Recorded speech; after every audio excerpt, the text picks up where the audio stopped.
Good evening, everyone. Welcome to Blacklogic. So Pete Hegseth, I was watching this today. Pete Hegseth was going through the committee. He was getting drilled about all these inflammatory things he stated while he was in the military, as well as a Fox News host.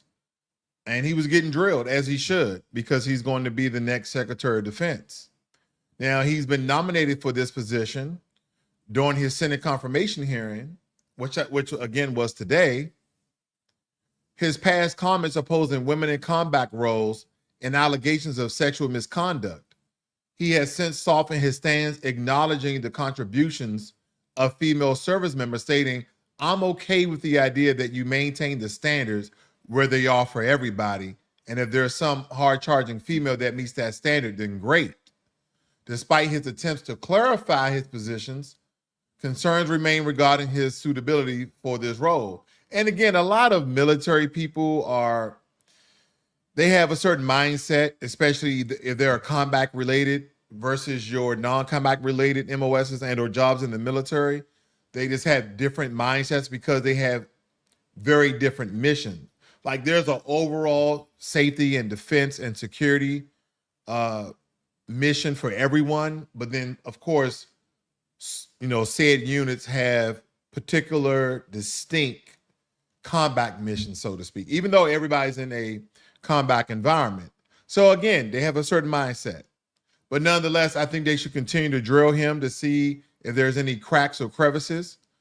Okay, no one's perfect, so no, I'm not looking for perfection. But to a point where, okay, we can agree with some of the things he's saying, or he's believable enough, and you guys confirm him. That's what I get from it. Good old Joe Biden. So in a policy shift, President Joe Biden has notified Congress of his intentions to remove Cuba from the U.S. list of state sponsors of terrorism. This decision is part of an agreement facilitated by the Catholic Church aimed at securing the release of political prisoners in Cuba. This move has sparked a heated debate with supporters arguing will improve human rights conditions, while opponents, including prominent Republicans, vowed to reserve the decision under the incoming administration. So I guess my bid on this would be, one, what are our current relations with Cuba? Who's their current president? What's their current administration? Let's look at them to see if they're no longer operating as a dictatorship. And because we believe in the republic by the way of democracy, then yeah, why not open the gates to Cuba? Now, if it's the opposite, then continue to hold those sanctions because we do not agree with their ideology. But somehow we don't agree with China ideology, but we do business with China. But again, that's besides the point. Because there's a lot of people who want to go to Cuba. I want to go to Cuba. I just interested in this. It's one of those things where it's not North Korea. Nobody really wants to visit North Korea, but people definitely visit Cuba because it's in the Caribbean. But again, this could be a good thing. Could be a good thing. Now, Special Counsel Jack Smith has issued what they are referring to as a scathing report accusing President-elect Donald Trump of misleading his own supporters. The report alleges that Trump propagated false claims and took advantages of his followers' trust for personal and political gain. This development adds to the ongoing legal challenges facing the former president, and it raises questions about the ethical implications of his actions. So now they're stating that in this report, they somehow have evidence that Donald Trump propagated false claims to benefit from his relationships on a political and personal gain. Those are very strong allegations. I think it's just interesting. Okay, answer me this question. And some of you may state that this is idiotic and this is contradicting, but answer me this question. Can you be good and bad at the same time? Can you do some things bad and some things good? I'll give you an example on a very low level. For the most part, you are a law-abiding citizen. but you speed every day. Oh, it's not as serious what you're talking about. It's not egregious. But in the Bible said a sin is a sin, that no sin is greater than the other sin. So if you break the law, you break the law. So again, are we all without breaking the law? Are we all without sin? Is this something that I don't think most people think about it? And I try to think about it in a very psychological way. If that was me, put me in that position. And that's not me taking up for Trump. That's just my own psychology of how I look at situations like this. It's like, again, how egregious of what he did or what he tried to do that people are claiming to be. Because again, he's already removed from the January 6th quote unquote insurrection. They already dropped all of that. So that's a misnomer. That's not going to come up again. And the only thing they're stating now is that while he was president or as a businessman, he'd done these things to discredit him. Now, if he's needed to be discredited, that needs to happen. And that's one of the things about living in a free world to a degree, that you can be out publicly with your allegations, with your opinions, and no form of government really comes after you until it gets to a point where they have to assassinate you. But for the most part, we don't operate like other countries. There was a nugget of a couple of things in what I just said. I want to know if you guys pick that up. If not, put it in the chat or put it in the comment section.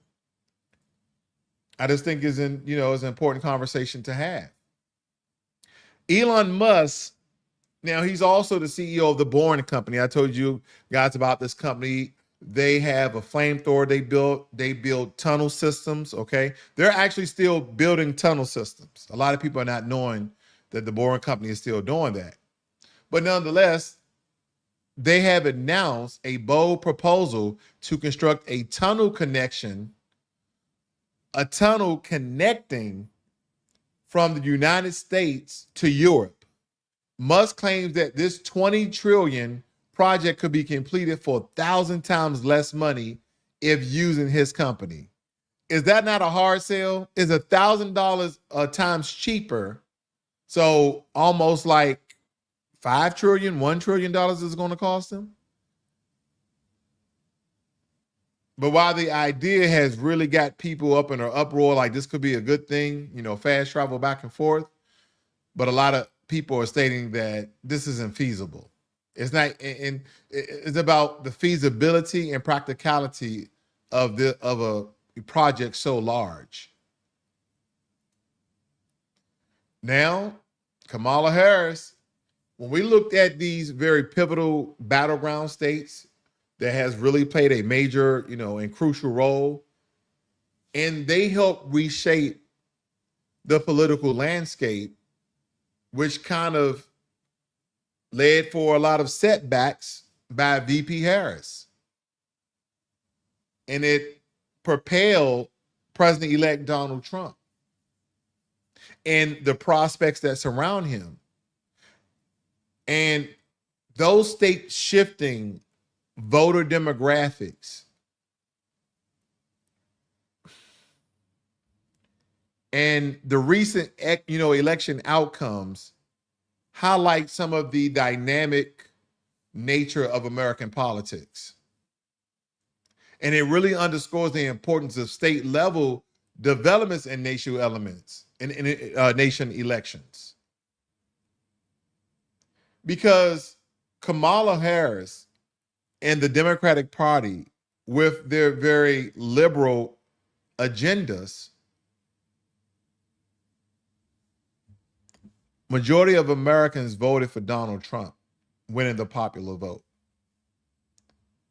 States and districts that were once blue turned red or pink. They were split. That shows you that majority of Americans and majority of people who love this country, they could see the decline in our society. Now, and again, this is not saying that Donald Trump is the idea of hope, right? I don't think anyone should be looking at him as a man. You know what I'm about to say. I think we should be looking at the policies that he is proposing and how that will benefit America and let alone generations to come. Where other legislative proposals with the Democratic Party, majority of Americans like, I can see the country really declining if we have another liberal Democratic presidency, not concurrent. And it's not me, I'm just giving you the perspective of the people because, again, a lot of those blue districts and regions and states turned red, or some of them were split down the middle. So the country spoke for itself. It just got tired of the, degradation of America.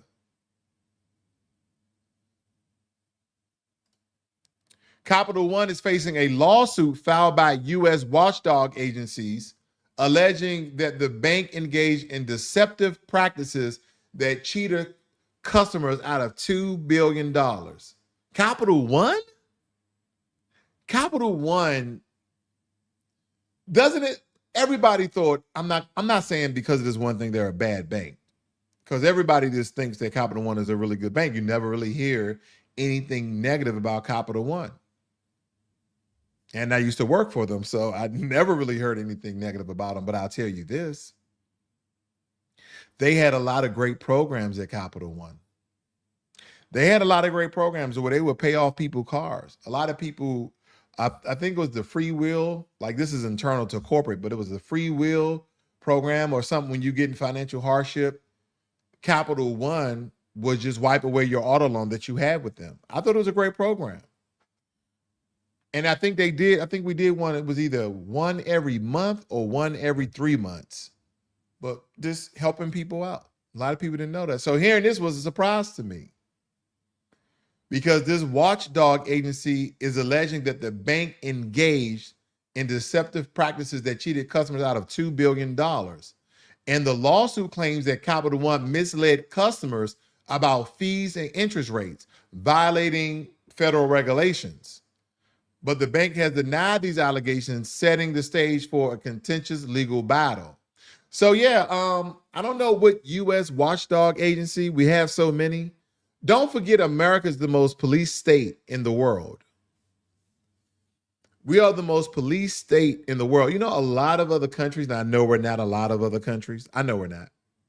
We're very, very different. But they have similar populations, or maybe 50 to 100 million less. Some, are in the billions, and they still don't have as much as police we do, and still don't have the same amount of crime that we do. I'm just saying, just think about it. We have the CIA, the FBI, the NSA, Homeland Security, Customs and Border Patrol. What else? I know I'm missing another one. Did I say CIA? I think I said CIA. The ATF, the DEA. What else we have? I'm missing a lot of them. And I'm talking about the ones that, carry guns, so to speak.